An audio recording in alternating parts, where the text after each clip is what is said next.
Yo, people, what are you saying? I hope you're all having a lovely day because I know that I am, because it's one day before I get to watch Arsenal play again.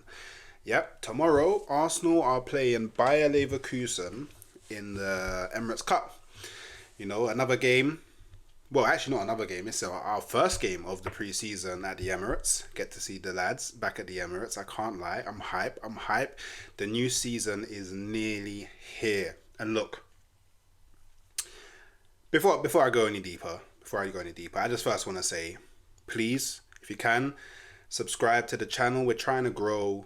We're trying to get out that daily content. We're working on it. Any likes and comments, much appreciated, because it does help with the algorithms, get the content out there to new viewers, which then means hopefully new subscribers, which then hopefully means better content. So, look, yeah, I'm gonna go with this being the most exciting thing for me about the game tomorrow. Yeah, I potentially get to shut up all the rival fans that were chatting rubbish about Bayer Leverkusen last season and Xabi Alonso being better than Arteta. Yeah, we get to do the Arteta versus Xabi Alonso, and I'm excited. Look, I'm not gonna deny Xabi Alonso has Bayer Leverkusen cooking.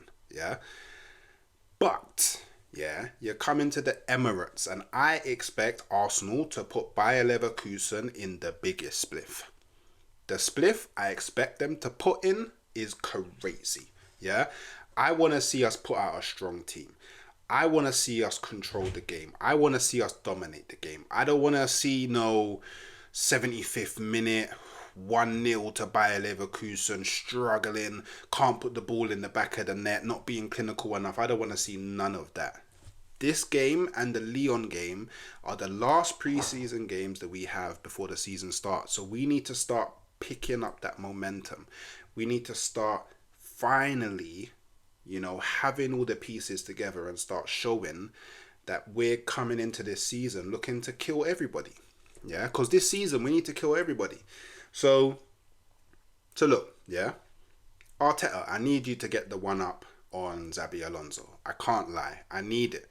I need it in my veins, man. I need it. I need it. Please give me the ammunition, yeah, to go punch up these rival fans. Because I tell you what, if we lose this game, it's going to be a long day for me. It's going to be a super long day for me. So look, one thing that we have to speak about as well is Granit Xhaka is coming back to play at the Emirates. He's coming home. Do you know what I mean? And look, yeah, I don't have any ill will towards Xhaka. I wanted Xhaka to stay. I feel like the season before last, he really stepped up when he was playing in that left eight. And I also think that if we had him last season, we probably would have won the league. He went on to Bayer Leverkusen.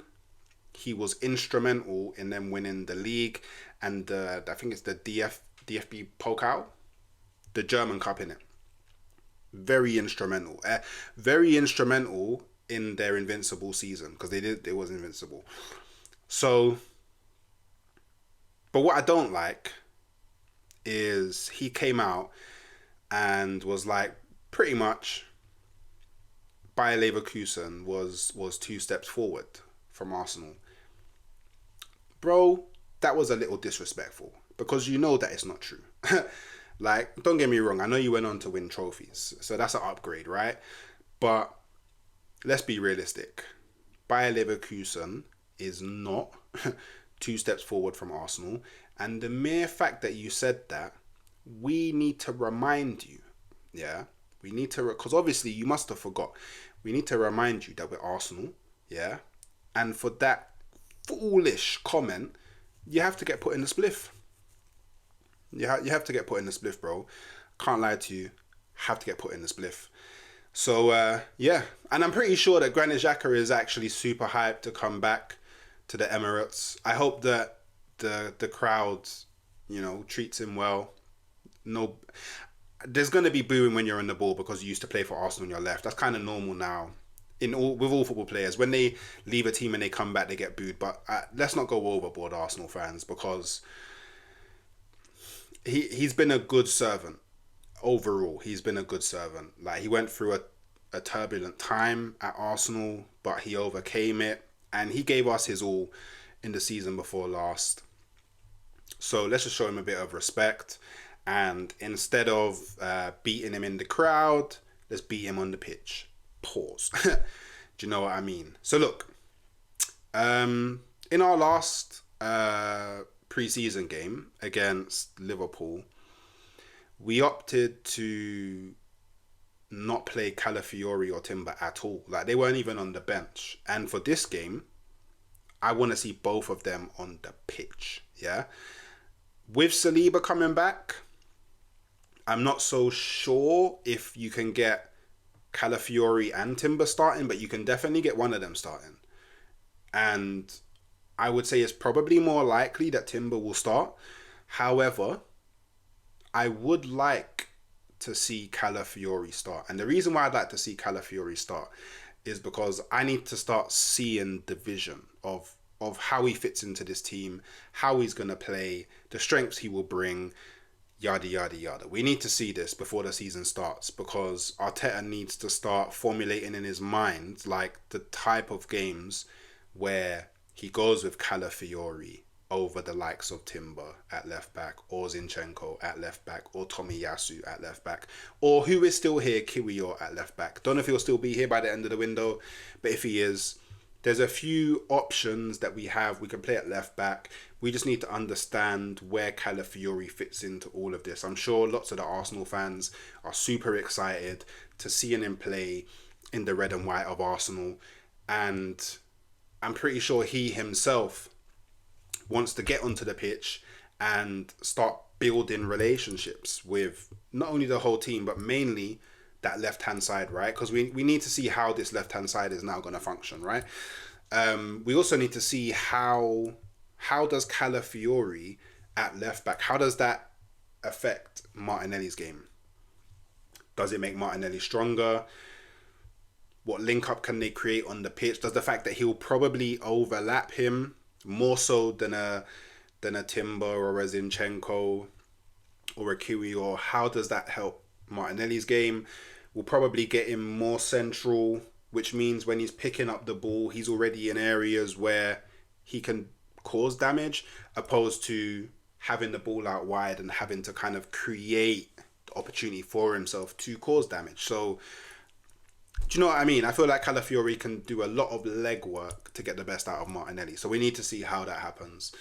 I also want to see Saka.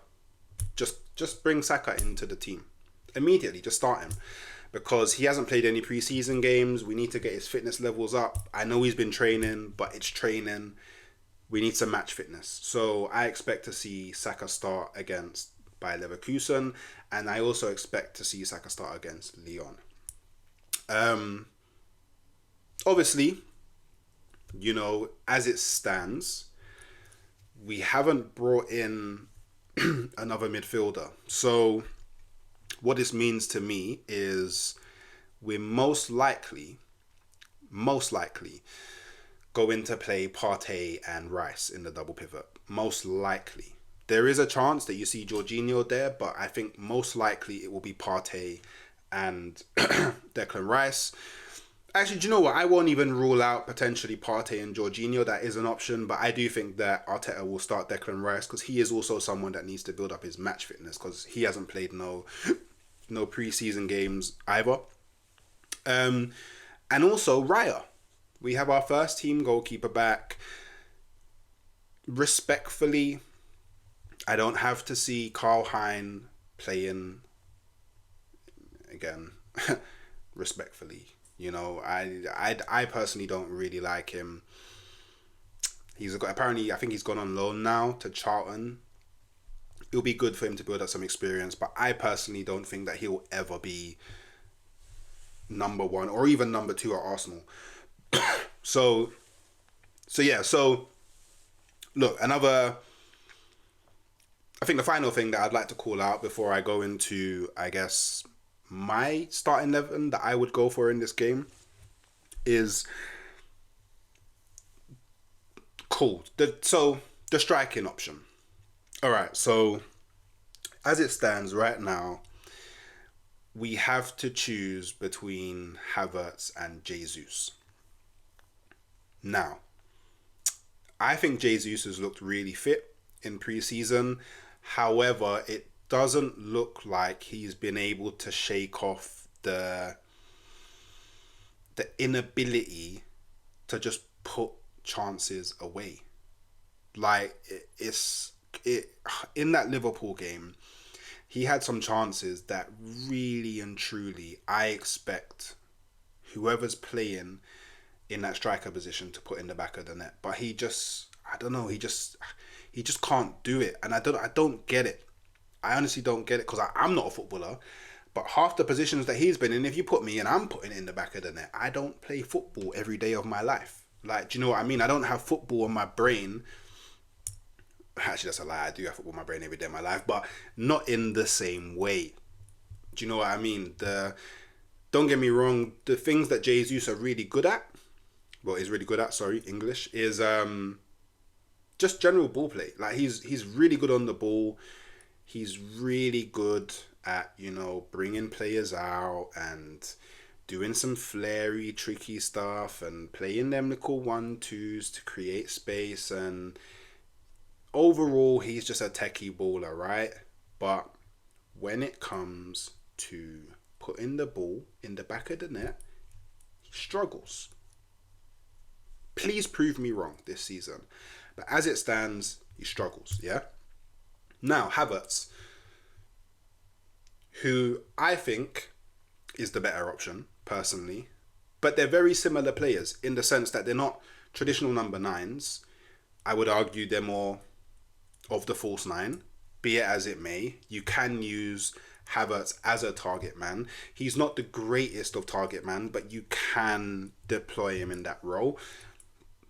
And he's someone who, where I feel like Jesus demands the ball to feet, Havertz makes really intelligent runs to draw players away and create space for other players. He makes really intelligent late runs into the box as well.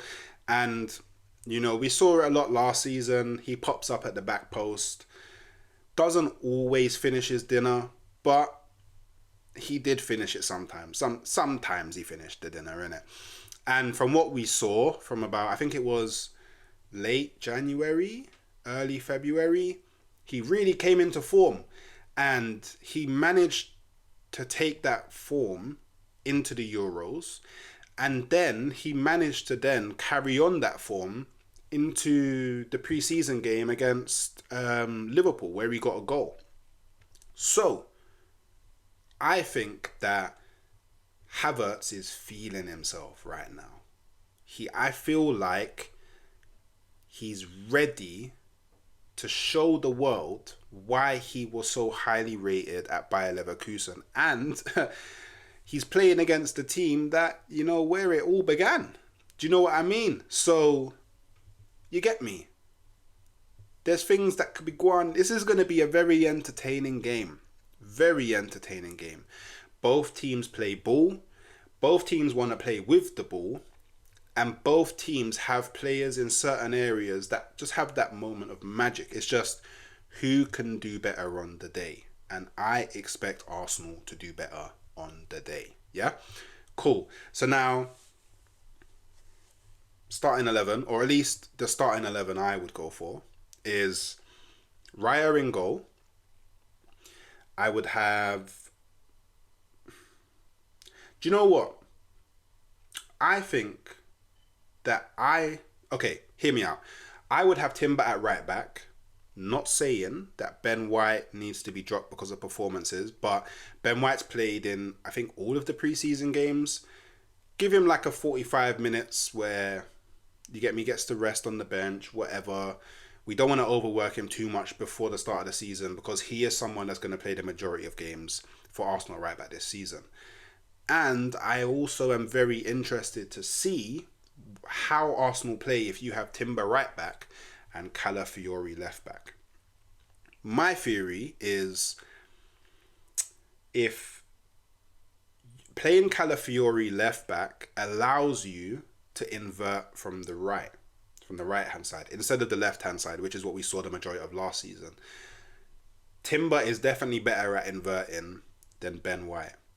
I just want to see what happens. I want to see how it would work if you had Timber inverting from the right, how that affects both Ødegaard and Saka on the right as well. So that's what I'm interested to see. So I would go Timber right back. I would go Saliba right centre back. I would go Gabriel left centre back. I would go Calafiori left back. Very interested to see what he'll do. I would go with the double pivot of Declan Rice and Thomas Partey. I would then go for Ødegaard as our attacking midfielder. Not too sure if he'll... I say 10, but I don't know if he'll play with a 10, but you know what I mean. And then I would go on the left, Martinelli. Very curious to see how he links up with Calafiori. I would go Saka on the right. And I would go Havertz up top. So that's my starting 11 for the Bayer Leverkusen game tomorrow. So yeah, let me know what you guys think in the comments below. Would you potentially have a different starting lineup? What do you think is going to happen in the game? Do you think we can win this? Do you think Arsenal are going to lose? Do you think it's going to be a draw? Because it could be a draw and just go to penalties and, you know, the penalty shootout decides the game. How are you feeling about Granit Xhaka coming back to the Emirates? How are you feeling about the first managerial battle, even though it's preseason, I know, but the first managerial battle between Arteta and Xabi Alonso? I think it's going to be a very interesting game of ball. So yeah, if you can, before you head out, hit that like button if you haven't already. Hit that subscribe button if you haven't already. And I will catch y'all next time. Peace.